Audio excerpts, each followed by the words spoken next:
We're here in Durango, Colorado, and we're getting ready to do the museum tour, and then pretty soon we're going to be doing the Roundhouse and the yard tour in about an hour. So it should be a lot of fun. Wednesday we're going to ride the train, Durango into Silverton. That'll be a lot of fun. Fire breath and open sky. It's not what we know, it's where we go. I grow wings that tell our goodbye. Oh, it's not what we see, it's what we choose to be.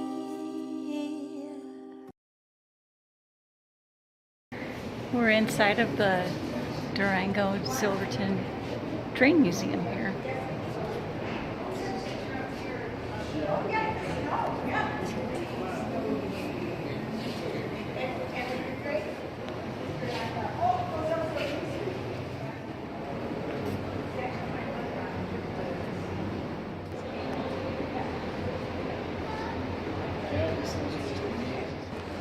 I'm going to go up here into the caboose that's on display. This is inside the caboose that's on display here.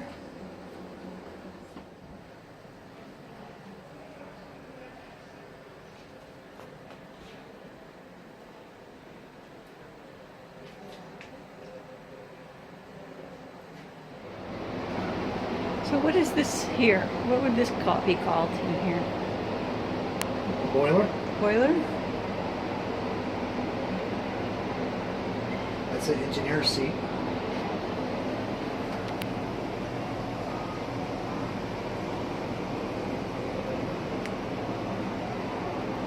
And that's the fireman's seat. Oh, okay.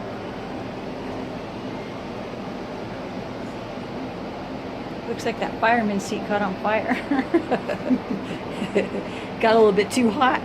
They shovel coal in there, Yeah. and then they have water, and they control the pressure of it. Oh, okay.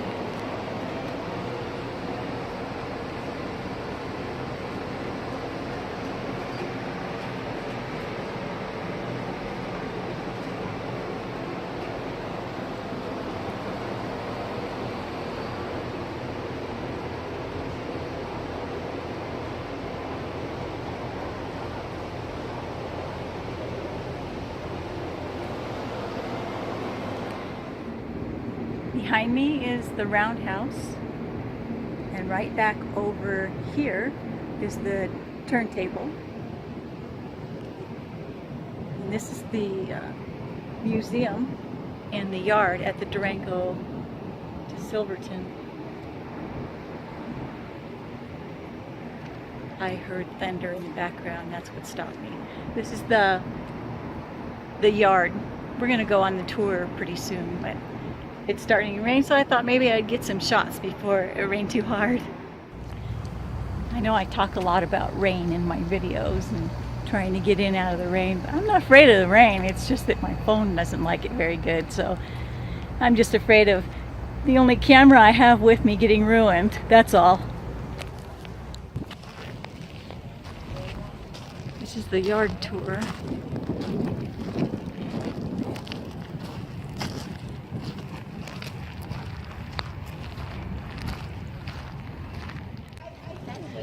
This is the dispatch tower. Through the valley is terribly treacherous. It's pretty flat.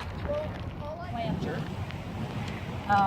In the wintertime, we do run a winter train. Runs from Durango to Cascade, which is roughly halfway up to Silverton. And so, as you can imagine, on a normal year, we have plenty of snow to plow. So they put a snow plow on the locomotive. Oh, okay. Yeah, we do have diesel locomotives, and I thought maybe they use those for snowplow, but they don't. They use a steamer because I was told they're so heavy. They squat on the track and just push everything out of the way. Oh, okay. So, yeah, so they'll do the snowplow, and then the flanger comes along behind, and its job is to push the snow further away from the tracks. And there's even a little piece of equipment on the inside that you can't see that cleans the ice from the inside of the railroad. Oh, okay. They all burn coal. Here's our coaling facility. When they leave here in the morning, they probably have about 7 or 8 tons of coal aboard. Wow. They go through 5 roughly on a round trip from here to Silverton.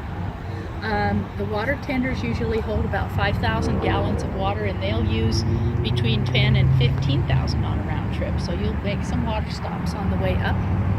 How much coal do they go through on the trip? About 5,000 pounds. 5,000 pounds. Wow. Yeah, That's some shoveling. it is some shoveling.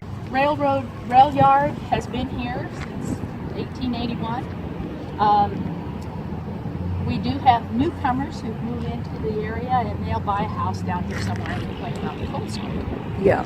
So Al Harper, at night, you know, if you're going to run an engine for consecutive days, you don't shut it down at night. You have to keep the fire going. It takes 5 or 6 hours to heat an engine up to a temperature to produce steam. So at night, they keep the fire perking along with these wood pellets when they're down here. Oh, okay. You got to my question. I was wondering. Yeah, that's what it is. And then Okay. people around here don't know if they're smelling tea smokehouse. They loading up They through there? Yeah, and they put it in the engine. This is an ash pit. So this is what we call the balloon loop. When the engines come in, they come around behind the depot, come around here, and then they back in on this track, open the doors, and they use the shakers. It's like a fire grate, and they get all the clinkers and the ash and whatnot out. And then they'll back the engine up and put it in its stall for the night. It gets a look over every night. So this is the roundhouse. This roundhouse was built in 1990 because our old roundhouse burned in February of 1800. This is the turntable behind me and the roundhouse, and now we're getting ready to go inside. This building was built in 1982. There are 53 pieces of passenger equipment that this railroad line owns. So every year they get an overhaul, a checkup and whatnot in here. And they also use this space to refurbish and build cars like the General Palmer that's in the museum. He's asking about the kind of crane that is. Do you know what that is? Is it Well, a, back there is we make the A-frame, and then we buy these 2-ton hoists. There's a Johnson uh-huh. hoist. Okay. You use it for changing trucks? Right, we're lifting up the